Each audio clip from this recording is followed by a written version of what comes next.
네, 오늘 하나님께서 우리에게 주시는 말씀은 시편 89편 46절부터 52절까지입니다. 시편 89편 46절부터 52절까지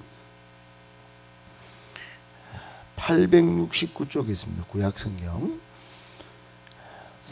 89편 46절부터 52절까지 한 절씩 저와 여러분이 교독하겠습니다. 여호와여, 언제까지니까? 스스로 영원히 숨기시리까? 주의 노가 언제까지 불붙듯 하시겠나이까? 나의 때가 얼마나 짧은지 기억하소서. 주께서 모든 사람을 어찌 그리 허무하게 창조하셨는지요. 누가 살아서 죽음을 보지 아니하고 자기의 영혼을 소울의 권세에서 건지리까? 주여, 주의 성실하심 맹세하신 인자하심 어디 있나이까? 주는 주의 종들이 받은 비방을 기억하소서. 많은 민족의 비방이 내 품에 있사오니 여호와여, 이 비방은 주의 원수들이 주의 기름 부음 받은 자의 행동을 비방한 것이로소이다. 52절 같이 있습니다. 여호와를 영원히 찬송할지어다. 아멘, 아멘, 아멘. 할렐루야. 네, 한 주 또 시작할 때 이렇게 새벽을 하나님 앞에 드리고 시작하는 여러분을 하나님께서 한 주간 내내 무엇을 하든지 어디를 가든지 순간순간 은혜로 또 능력으로 함께 하시기를 예수님의 이름으로 축복합니다. 아멘.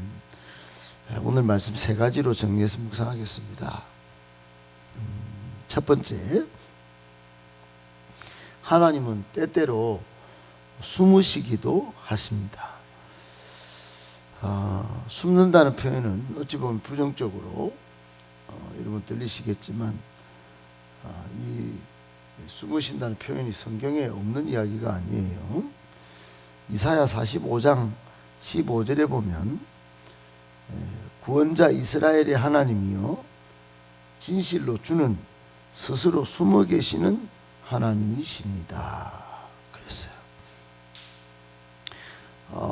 이사야서는 여러분이 이해를 좀 하셔야 되는데, 이게 뭔 소리냐, 이게 하나님이 숨는다니. 여러분, 능력이 없어서 숨는 게 아니고요, 또 하나님은 겁쟁이라서 숨으시는 게 아니고요, 이스라엘 백성이 하나님의 말씀 청종하는 것을 거부하고 하나님의 말씀을 따라 사는 것을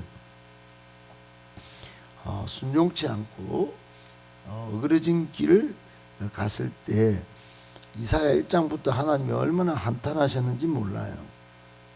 그러다가 이제 이방의 포로가 되는데 바벨론에 의하여 멸망하는데, 그 하나님께 지은 죄 때문에 이스라엘 백성들이 바벨론 신에 의하여 하나님은 도망갔다, 또 바벨론 신에 의하여 졌다, 실패했다, 패배했다, 이렇게 인식을 했어요.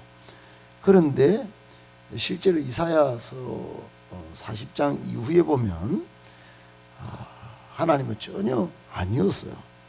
바벨론에 가서 비로소 깨달았는데, 하나님은 바벨론의 마르둑 신을 다 붙잡고 계시고, 결국은 페르시아의 고레스 왕에 의하여 다시 70년 만에 이스라엘 백성들이 지은 죄를 깨닫게 하시고 귀한 명령을 받아서 돌아와 성전을 짓고 하나님을 섬기도록 그렇게 하신 것을 비로소 깨닫습니다.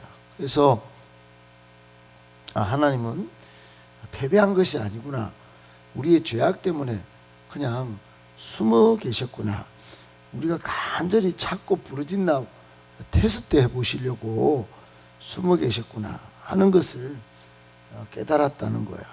그 내용이 이사야 45장 15절인데 스스로 숨어서 이 녀석들이 죄악 때문에 정말 이렇게 바벨론 포로까지 와가지고 여기 와서도 분명히 예레미야 예언자를 보내가지고 이렇게 고통을 당한다고 말을 해줬는데 간절히 부르짖나 안 부르짖나 찾는가 안 찾는가 이렇게 테스트할 때 나온 표현이 오늘 이 표현이 되는 거예요.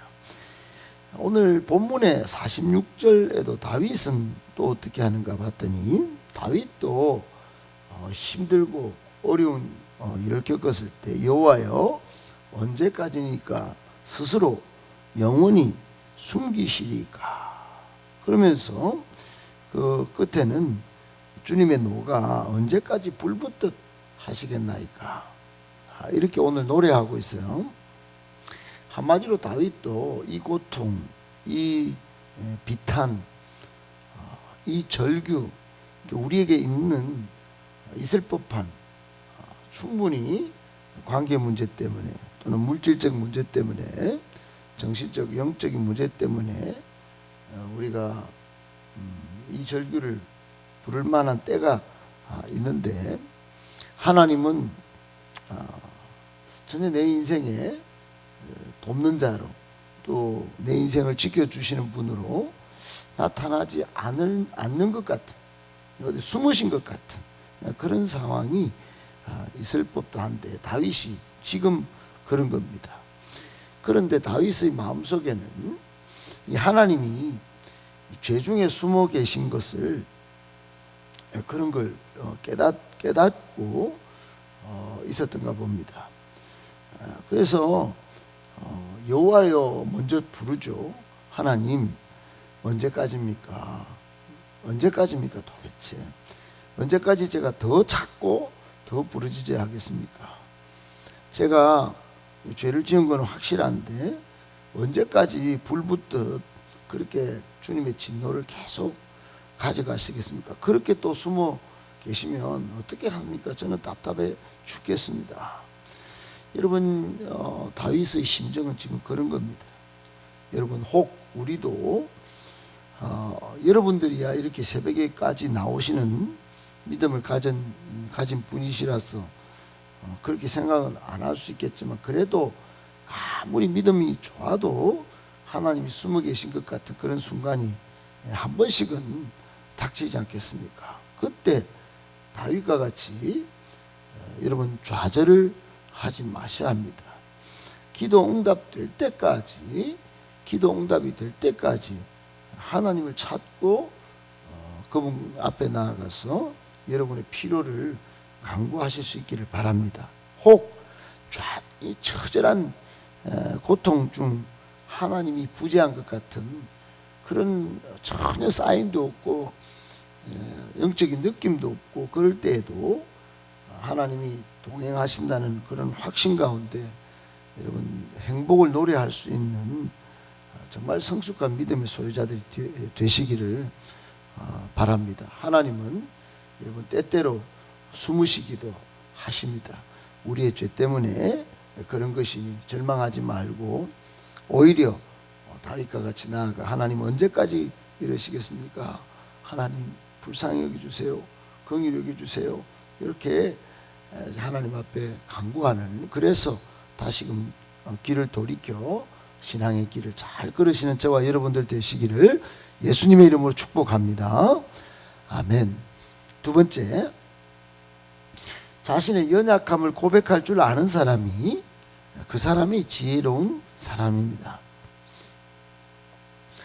여러분 사도 바울이라는 사람은 개인적으로 아주 신분상 지위가 아주 대단했습니다. 그런데 이 사람은 나중에 고린도 후서 12장에 보면 자신의 연약함이 얼마나 은혜인지 내가 약할 때 곧 강합니다 하고 자신의 연약함을 인하여 강한 사람이 되었다 하는 것을 고백을 한 것을 보게 됩니다. 여러분, 사도 바울이 그런 면에서 얼마나 지혜로운 사람인지 모르겠어요. 나중에 모세는 80이 되도록 자신의 힘을 의지하고 지식을 의지했다가 사람을 때려 죽이고 미디안 광야로 갔지만은 거기서도 힘을 다 완전히 빼지는 못했던 것 같아요. 그때 떨기나무에서 하나님이 모세를 찾아오셔서 너로 좀 출애굽 내 백성을 출애굽시키는 영도자로 쓰고 싶다.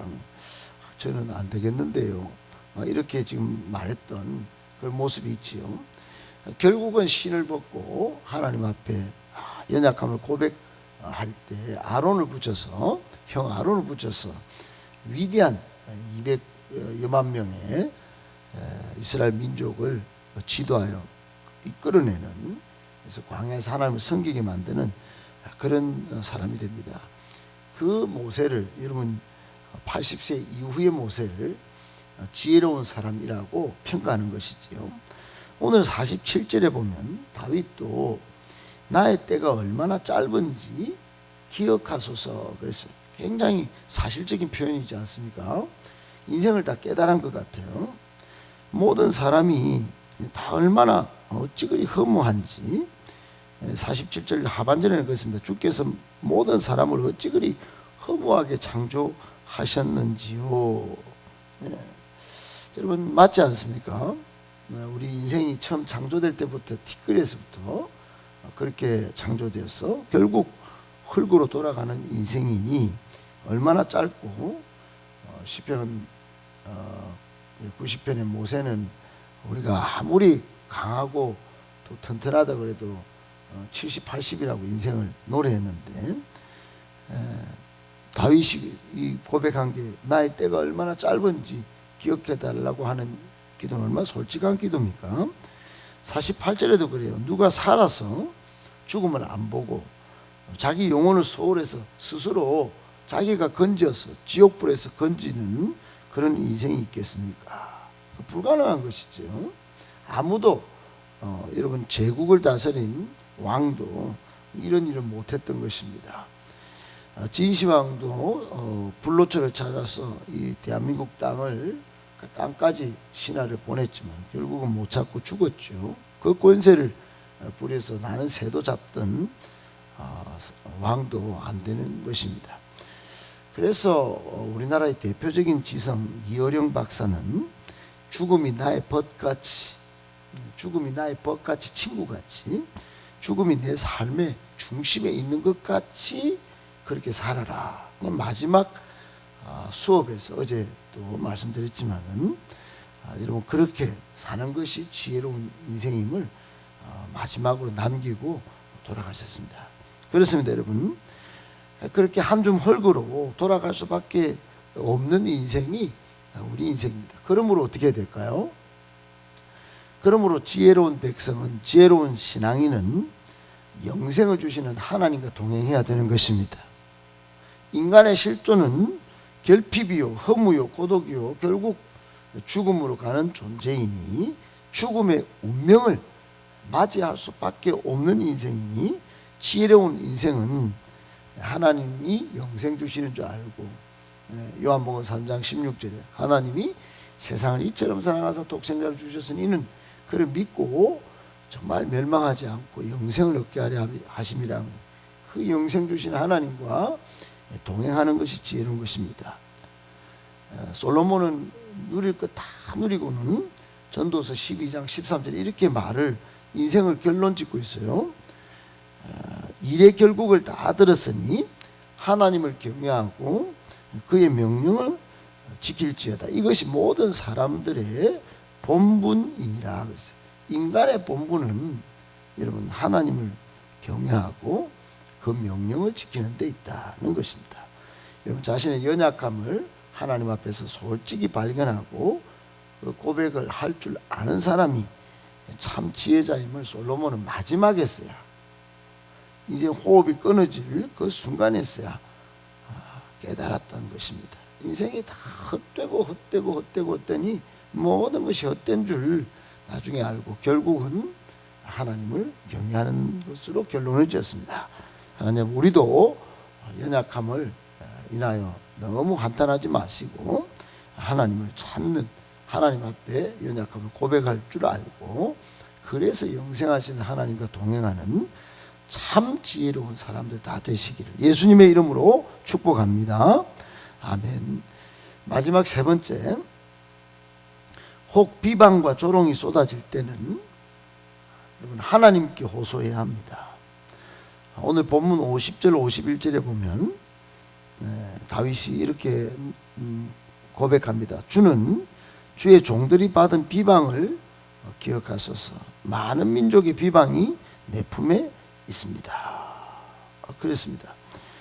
그러면서 여호와여, 이 비방은 주의 원수들이 주의 기름 부음 받은 자의 행동을 비방한 것이로소이다. 그랬어요. 여러분, 다윗이 하나님 기억해 달라고, 하나님 저를 잊지 말아 달라고 호소할 때 뭐 때문에 그랬나? 이렇게 비방받는 것 때문에 몸서리 쳤다는 겁니다. 하나님의 백성이기 때문에, 하나님이 일을 하기 때문에 비방받을 때가 있습니다. 온전한 100%의 인간은 없지요. 그러면서 하나님이 일을 한다고, 그러면서 네가 그렇게 복음을 전한다고, 그러면서 여러분 회방받고 조롱하고 비방받고 손가락질 당하는 경우가 있습니다. 마태복음 5장 11절에 보면 예수님께서 나로 말미암아 너희를 욕하고 박해하고 거짓을 말하고 거슬러 말할 때는, 악한 말을 할 때는, 그때는 여러분 복이 있다고 그랬어요. 너희의 상이 큼이라 그랬어요. 예수님께서 똑같이 오늘 이런 상황이 올 때 잘 정리해 주셨어요. 여러분, 우리가 예수 믿는 것 때문에, 하나님의 일을 하기 때문에 악한 말을 들을 때가 있습니다. 그때는 세상 사람들과 또 그렇게 손가락질하는 사람과 같이 원망하고 같이 불평하고 같이 막 맞대고 막 머리 끄집고 싸우고 그럴 때가 아닙니다. 그때는 하나님께 호소해야 할 때입니다. 다윗은 오늘 하나님께 이렇게 원수를 갚아달라고 그렇게 호소하는 거예요. 다윗의 위대한 점은 바로 그 점이에요. 사울이 그렇게 철천지 원수처럼 끝까지 광야까지 쫓아올 줄 꿈에도 생각을 못했는데, 거기서도 자기의 원수를 칼로 뒷간보로 들어온 사울을 죽일 수 있었는데도 안 찌른 것은 원수 갚는 것이 하나님께 있다는 것을 철저히 믿고 실천한 것입니다. 하나님께 고발한 것이죠. 사랑하는 여러분, 우리에게 억울함이 있습니다. 때로는 너무너무 억울해서 내 인생 이러다가 끝장나면 너무 더 억울할 것 같다, 이런 순간이 있습니다. 여러분, 그때 사람에게 갚는 것은 미련한 것이에요. 그때 믿음의 사람은 하나님께 호소해야 되는 것입니다. 비방과 조롱이 쏟아지고 미움이 정말 칼같이 불같이 일어날 때에도 여러분, 하나님께 내 인생의 문제 호소하여 하나님이 대신 갚아주심으로 완전히 갚아주시고 오히려 나를 위로하여 주셔서 사명자답게 살게 하시기를 주 예수님